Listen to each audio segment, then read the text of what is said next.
साथ संगत जी, जब एक सतगुरु के बहुत ही प्यारे शिष्य ने, बहुत ही प्यारे प्रेमी ने जब सतगुरु महाराज से पूछा कि अपने गुरु को खुश कैसे किया जाता है, तो फिर सतगुरु महाराज ने क्या फरमाया था, तो आइए बड़े ही प्यार और प्रेम के साथ सुनते हैं।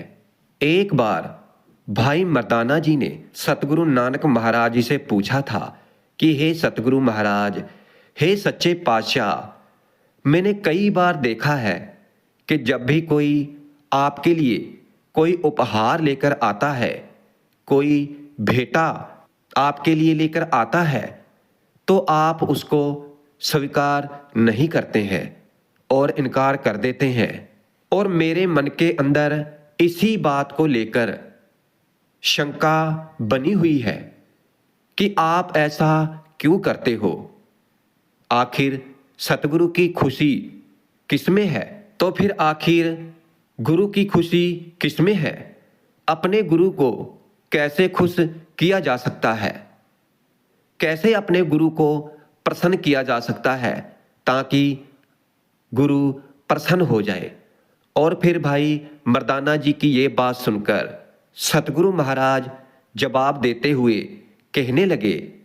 तो उस समय सतगुरु महाराज ने भाई मर्दाना जी को क्या जवाब दिया था, भाई मर्दाना जी के प्रश्न का क्या उत्तर दिया था, तो आइए सुनते हैं।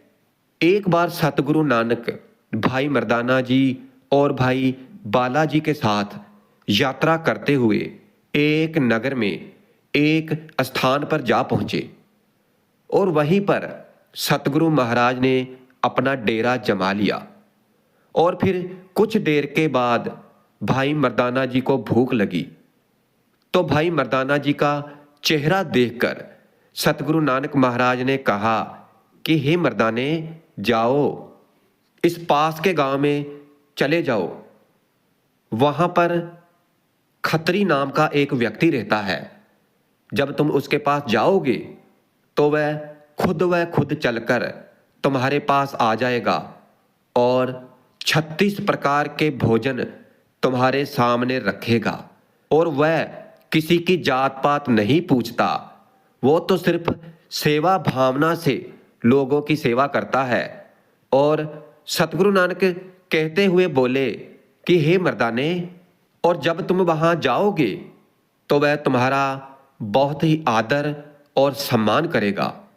और फिर सतगुरु की यह बात सुनकर भाई मर्दाना जी सतगुरु महाराज से आज्ञा पाकर जब भाई मर्दाना जी उससे मिलने चल पड़े, और जब भाई मर्दाना जी उसके गांव पहुंच गए, तो जैसा जैसा सतगुरु महाराज ने भाई मर्दाना जी को कहा था तो वैसा ही हुआ।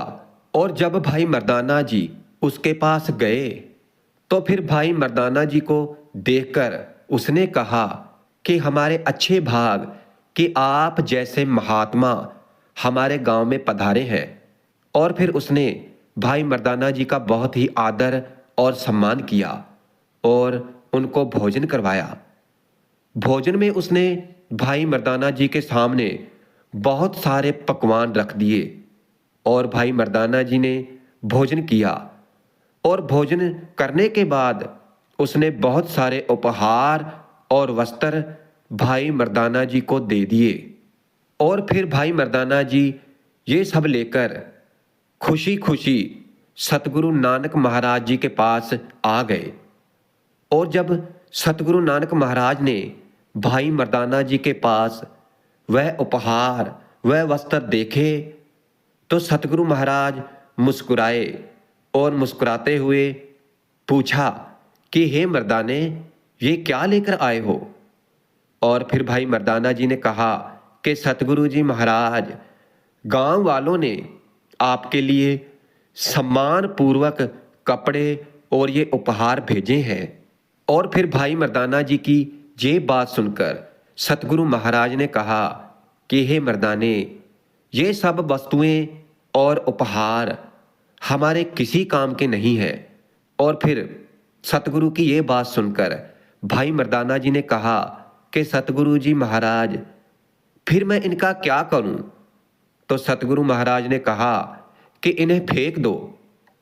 और फिर सतगुरु महाराज की आज्ञा पाकर भाई मर्दाना जी ने वह वस्त्र और उपहार फेंक दिए।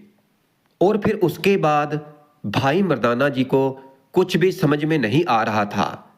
वह उलझन में थे और ऐसी उलझन में उन्होंने सतगुरु महाराज से पूछा कि सतगुरु जी महाराज, जो भक्त आपको भेंट, स्वरूप, उपहार और वस्त्र देते हैं, उनमें से आपको कुछ प्राप्त होता है या नहीं? क्योंकि आप तो कुछ भी नहीं लेते। आपको अगर कोई उपहार देता है, कोई खुशी से सम्मान पूर्वक कुछ भेंट देता है, तो आप इनकार कर देते हैं। तो हे सतगुरु महाराज, आप ऐसा क्यों करते हैं? तो आप ही बताइए कि आपकी खुशी किस में है? गुरु को कैसे खुश किया जाता है? कृपा करके इस पर मुझे विस्तार से समझाएं, क्योंकि मेरे मन में इसी को लेकर शंका बनी हुई है। मैं दुविधा में हूं। मुझे किसी बात की समझ में नहीं आ रही है कि आप ऐसा क्यों करते हो।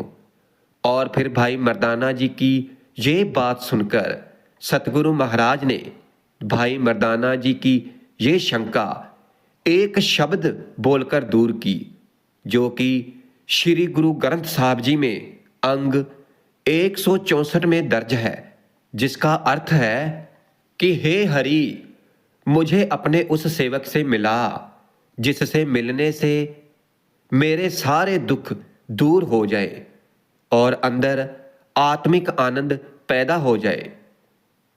और सतगुरु महाराज आगे कहने लगे, माँ खुशी मनाती है जब उसका पुत्र कोई अच्छी चीज खाता है, और मछली पानी में नहाकर प्रसन्न होती है। और गुरु को खुशी मिलती है जब उसके शिष्य को कोई भोजन करवाता है अथवा उसकी सेवा करता है। साध संगत जी, सोचने वाली बात है कि सतगुरु महाराज अपने शिष्य को कितना ऊंचा बड़ा दर्जा देते हैं कि अपने शिष्य की खुशी में ही सतगुरु महाराज खुश होते हैं।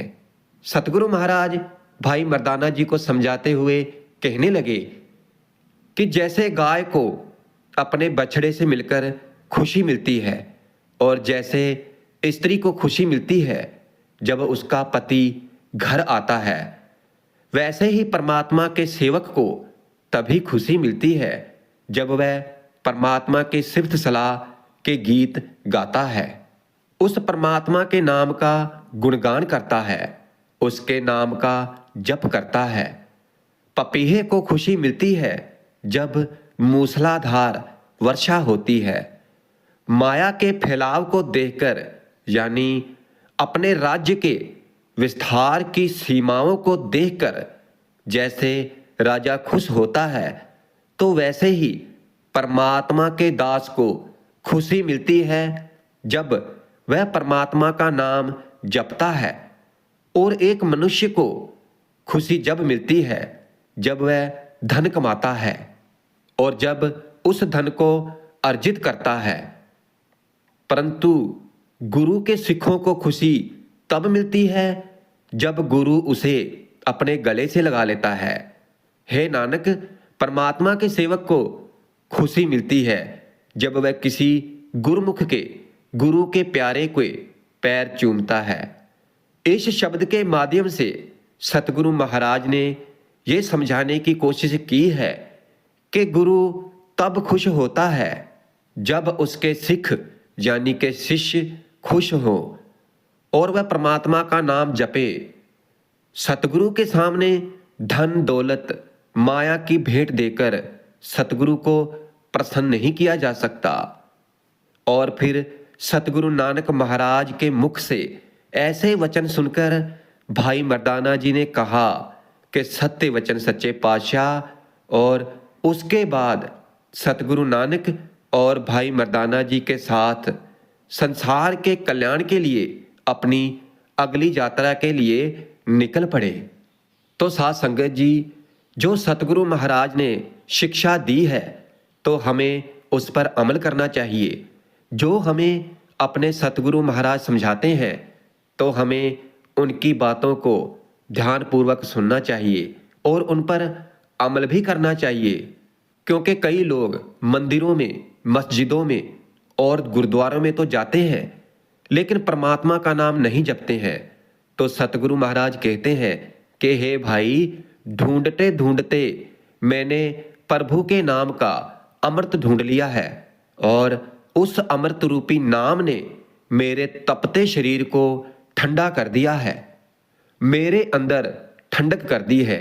हे भाई लोग, जंगलों पहाड़ों में अपने मन को मारने के लिए, उसको शांत करने के लिए जाते हैं, परंतु वो जो नाम रूपी अमृत है, जो सतगुरु ने नाम दिया है, जो मन को शांत कर सकता है, वह प्रभु के सिमरन के बिना नहीं मिल सकता, सतगुरु की कृपा के बिना नहीं मिल सकता। मोह माया की तृष्णा और प्यास एक ऐसी आग है जिसने मनुष्य यहाँ तक कि देवताओं को भी नहीं छोड़ा, परंतु परमात्मा के नाम सिमरन ने अपने भक्तों को इस आग में जलने से बचा लिया है। और ऐसे भक्त जिन्हें परमात्मा के नाम और सिमरन ने बचाया है, ऐसे लोगों के लिए ये संसार सुखों का समुद्र बन गया है और वह इस नाम रूपी अमृत को लगातार पीते रहते हैं। और वो ऐसा अमृत है, नाम रूपी ऐसा अमृत है कि जो कभी खत्म नहीं होता है। और सतगुरु कबीर जी कहते हैं, हे मेरे मन, तू परमात्मा का सिमरन कर, उसका नाम जप, क्योंकि परमात्मा के नाम रूपी अमृत ने मेरी माया की प्यास को बुझा दिया है। तो साध संगत जी, जब हम परमात्मा का सिमरन करते हैं, जो परमात्मा को दिन रात ध्याते हैं, सतगुरु के नाम की भक्ति करते हैं, तो फिर धीरे धीरे उनका मन अंदर से पवित्र हो जाता है और फिर वो इस संसार की माया में नहीं उलझते हैं। उन्हें ये संसार और इस संसार की माया केवल एक मिट्टी नाशवान लगती है। और ऐसे भक्त, ऐसे शिष्य सतगुरु को, उस परमात्मा को प्यारे लगते हैं, क्योंकि सतगुरु वो परमात्मा नहीं भूखा तेरी माया का। इसलिए उस परमात्मा को अगर उपहार देना है, अगर उपहार देना चाहते हो, तो उस परमात्मा की भक्ति करो, उसके नाम का सिमरन करो। केवल वही उपहार कीमती और अनमोल है जो उस परमात्मा को स्वीकार है। इसलिए हमें उस परमात्मा की भक्ति करनी चाहिए, सतगुरु की आज्ञा का पालन करना चाहिए।